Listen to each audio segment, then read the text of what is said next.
Hey everybody, it's Jason Blaha here, and I decided to do a video. I'm feeling pretty sick today. My Meniere's disease is acting up a bit this morning, and I've spent most of the day in bed until about 2 p.m., but I figured I needed to make a video for you guys. And we'll continue upon this topic of eating disorders and body image disorders, and so people had asked me, what do I think about tracking macros? Do I think tracking macros can contribute to eating disorders? And I will say yes, absolutely. And it's not that there's anything inherently wrong with tracking your macros. It's that it can become a very obsessive thing. And if you guys remember the interview I did with Peter, which will also be in this playlist, it's been an issue with him even after contest prep. I would say no person outside of someone doing strict contest prep needs to know their exact macros. You can have a loose idea, and I generally recommend for most people a loose tracking of calories, because the reality is you do not know your maintenance calories. You don't know if your maintenance calories are actually 3,000 or 3,300. You just know that you're in the ballpark somewhere, and if you know that if you bump to around 3,400 or 3,500 calories a day, you'll gain weight, and if you drop down under 3,000 just slightly, you'll start cutting slowly. But that's assuming no change in activity, because even scale weight is going to fluctuate based upon fluid weight and things to a large degree, which will make tracking a little inaccurate.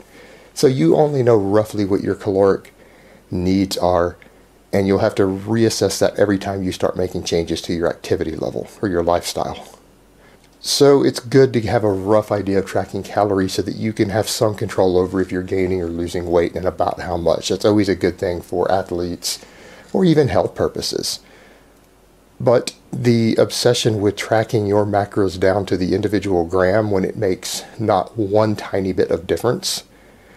If you're eating 3,000 calories, how you choose to spend the last 200 calories out of it, if your other macros are roughly balanced diet and it's got your micronutrients and fiber, it's not going to matter how you feel those last 200 calories. You're not going to see any real difference in body composition or performance, whether it's carbs, fat, or protein.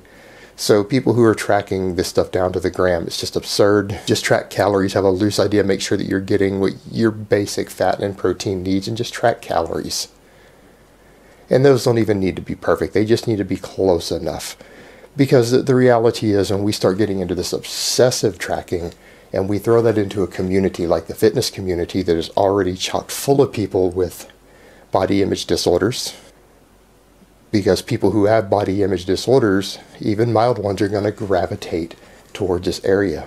We're going to have them at a much higher percentage than mainstream society does. We have a lot of people with OCD tendencies as well, and this obsessive tracking with macros can contribute to both. And yes, I think it can contribute to eating disorders. And I would say that if you are prone to eating disorders or body image dysmorphia or even obsessive compulsive type behavior, following really tight macronutrients and tracking them down to the gram, other than just having a loose idea, knowing I ate somewhere between 100 and 150 grams of protein today, that's a loose idea. That's close enough, unless you are right in the final part of your contest prep and you're about to step on a bodybuilding stage or a bikini contest stage or something like that. There's no need for you to be more accurate than that. So just have a loose idea of your calories, and that's really all you need if you have any risks whatsoever of falling into those categories.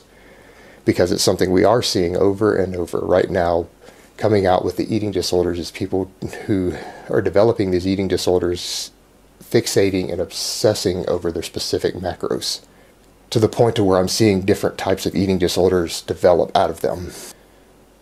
So that's just my take on it. I'm probably going to get flamed for that. There's going to be people who don't like what I had to say there, but I'm just giving my opinion on it. Alright guys, that's really all I have to say on that today. I hope it has been informative, and I will talk to you guys next time.